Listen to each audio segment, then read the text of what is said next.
Muy bien, muy bien, bienvenida a este segundo episodio.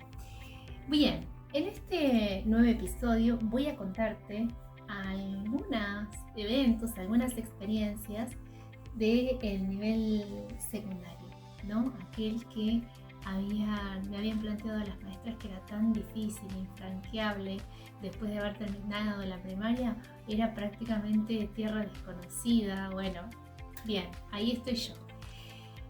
Voy a contarte sobre mi adolescencia y mi escuela secundaria, algunos eventos ocurridos allí. Pero, antes de comenzar, déjame darte las gracias, enormemente las gracias, porque la verdad es que compartir este tiempo conmigo para mí es un valor innegable, es un valor tal que realmente me encanta, me enorgullece, me da muchísima alegría, muchísimo placer saber que estás del otro lado. Así que es la primera vez que comparto mi historia y seguramente en ella tendrás aspectos que te llegan mucho, que te llegan al corazón, y en otras que no te vas a sentir seguramente identificado, pero bueno, el camino es el mismo, la forma de recorrerlo es muy personal. Así que bien, seguramente, bueno, como ya te decía, en este relato realmente puedas encontrar puntos en común conmigo, pero el objetivo es que veas que más allá de que sea un relato de una persona a la que no conoces, de alguna manera somos unidad, porque parte de ese camino ha sido recorrido, ¿no? Con las singularidades y las particularidades individuales que debemos compartir. Tal vez no físicamente, pero simbólicamente, sin lugar a dudas. Ahora bien, si hay una institución que está presente en nuestras vidas, es la escuela. No solamente por su existencia física, porque la primaria ya quedó atrás, porque el jardín ya quedó atrás, porque la secundaria ya quedó atrás. Tiene una presencia rotunda en nuestras vidas a nivel de nuestras emociones, de nuestros pensamientos, de nuestras acciones, de nuestra subjetividad. La escuela está en nosotros, así como nosotros también dejamos huella a través de nuestro paso por cada una de esas aulas, por cada uno de esos grados, y con cada una de las personas con las cuales nos encontramos y construimos realidad, ¿verdad? Entonces, es la huella que ha dejado en nosotros, sobre todo en las emociones, porque cada vez que nosotros la recordamos, volvemos a traer a este aquí y a este ahora, y dejar que ese pasado, que en teoría digo, está detrás, que ese pasado vuelva al presente, vuelva a estar aquí con nosotros, lo reeditamos. ¿Y cómo lo traemos? No traemos la experiencia y no volvemos atrás a la experiencia, la reeditamos desde la emoción, ¿sí? Porque la recordamos. ¿Y qué es recordar? Es volver a pasar por el corazón. Entonces, esas experiencias que nosotros traemos no son lo acontecido en el plano físico, son lo que nosotros traemos emocionalmente de ese pasado que hemos vivido. Por eso ese pasado está tan presente y está tan activo y está tan en nosotros, porque lo evocamos cada vez que nosotros así lo anhelamos o así lo decidimos. Bien, conforme fui creciendo, algunas de esas características que yo te comentaba en el episodio anterior de mi niñez las conservé, pero a su vez fui descubriéndome en otras características, ¿sí? Que fueron formando, que me fui forjando, bueno, en definitiva, en las experiencias y en el encuentro con otros. Si ya te digo, era el siglo pasado, cuando yo estaba en mi escuela secundaria, y yo estaba entrando, digamos, a un nivel que era otro edificio, que quedaba más distante de mi casa, que eran otras personas, que de ser los más grandes pasamos a ser los más pequeños, eran otras tareas, eran otros roles, eran otras dinámicas y otras formas de organización, y vos venías con esa carga de que era difícil, ¿sí? Me refiero con esto a lo que en la escuela primaria nos plantearon respecto a lo que sobrevendría tras finalizar la escuela primaria, ¿no? Y con el advenimiento de la escuela secundaria. Esas características que yo seguía sosteniendo en esta novedad que significaba el secundario, partían de esto, ¿no? De que si bien yo tenía eso, era introvertida, callada, tímida, siguieron sin llamar a mis padres,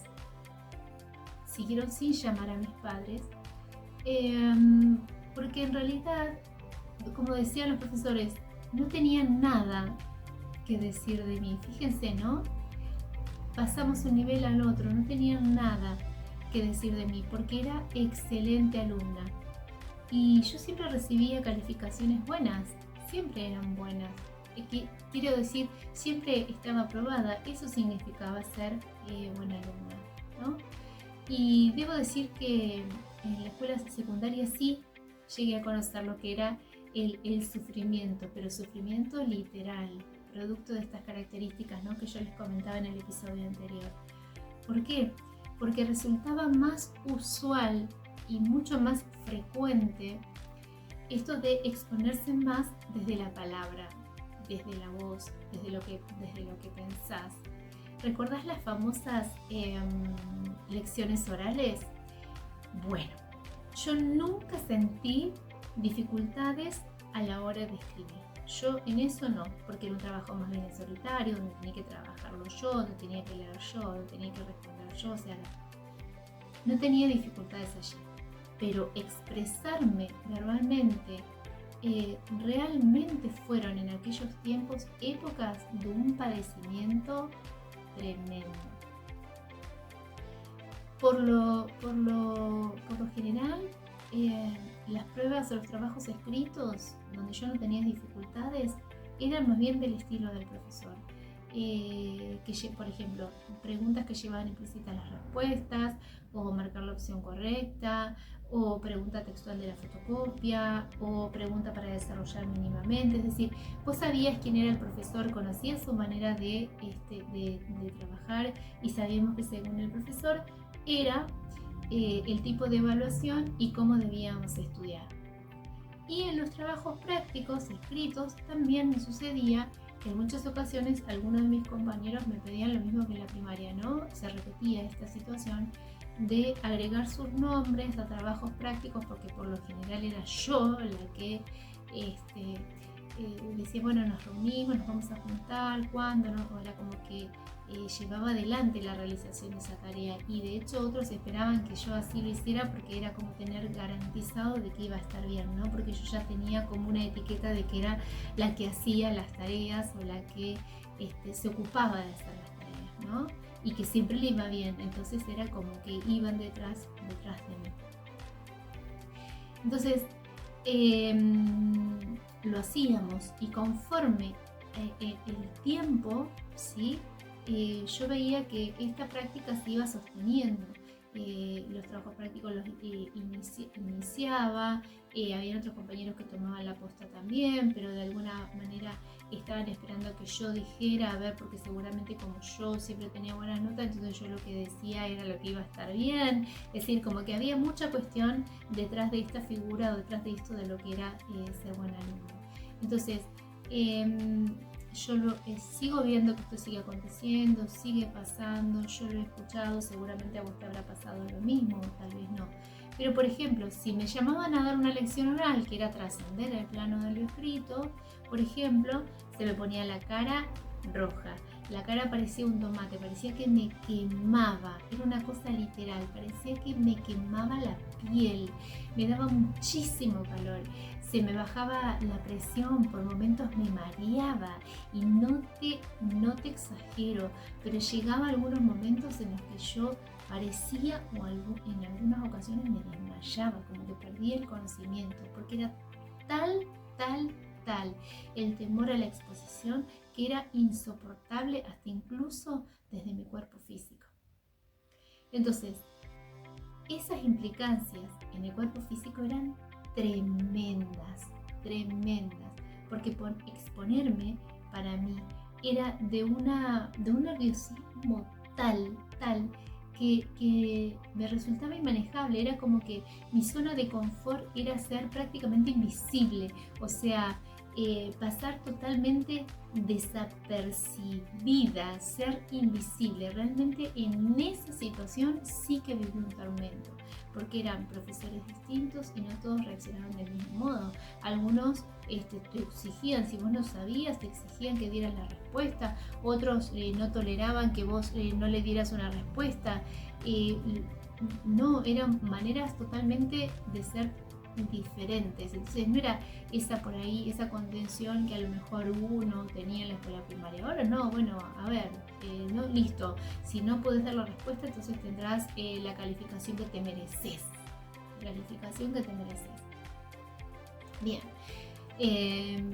Te llamaban por el apellido, más que por el nombre.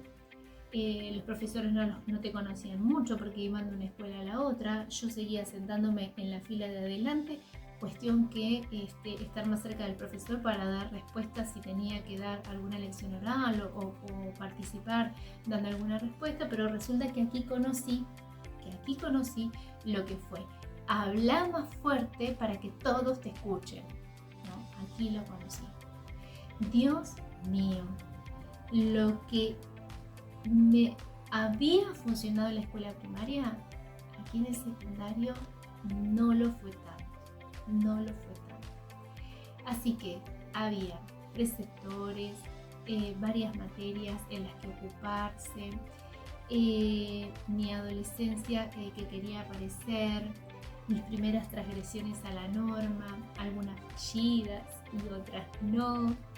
Las rateadas, que en ese tiempo era llegar a la escuela para irse, o escaparse de la escuela por saltar por la ventana e irse, y siempre había alguien que te veía. Siempre había alguien que te veía. Y una vez confieso que los rateamos con mis compañeras, pero esto ya fue en quinto año, saltamos por la ventana y nos fuimos. Y lo más lindo que nos fuimos a la casa, cada uno a su casa, o sea que era más evidente que te habías escapado de la escuela. Bien, respecto a las calificaciones obtenidas, siempre fueron de aprobación, siempre fueron de aprobación. Nunca me llevé una sola materia a examen, nunca. Yo terminaba mi año en noviembre y comenzaba el año al siguiente marzo. Las materias que más me encantaron siempre fueron psicología, todo lo que tenía que ver con el ser. Y la verdad es que recién en cuarto año conocí esa materia, y si bien el resto de las materias no me gustaban tanto, bueno, las estudiaba igual, pero bueno, seguía de todas maneras. Así que ahora sí, ya tenía un grupo más selecto de compañeros, un grupo más selecto de amistades, porque en ese tiempo uno se reunía, se juntaba respecto o a dónde vivías, o a los que las dejaban salir sus padres. Si te dejaban salir, te juntabas con los que salían de noche. Si vivías en el centro, te juntabas con los que vivían en el centro. Si los que vivían en el barrio, se juntaban con los que vivían en el barrio. Así, por distintos criterios o distintos agrupamientos acontecían estos vínculos en la adolescencia. También fui muy aplicada, fui muy estructurada, respondía a ese modelo del buen alumno, ¿no? Y con la estructura que ello implica, también con muchos miedos y con muchas inseguridades o incertidumbres por lo que vendría, ¿no? Porque este modelo de lo que sucedería tras el siguiente escalón, el siguiente nivel, hasta que finalmente pude comprender y pude egresar de ese infranqueable supuestamente secundario que me habían pintado en el nivel primario, y me di cuenta que no era tal y que había podido finalizarlo. Así que egresé del nivel secundario con la orientación de bachiller docente, y llegó el tiempo de elegir la carrera para ir a la universidad. Pero esto ya va a dar paso para el tercer episodio de mi historia, el último de esta historia que comparto alegremente con vos y habla de mi adultez y de mi ser docente. Así que nos vemos en el tercer episodio. Gracias.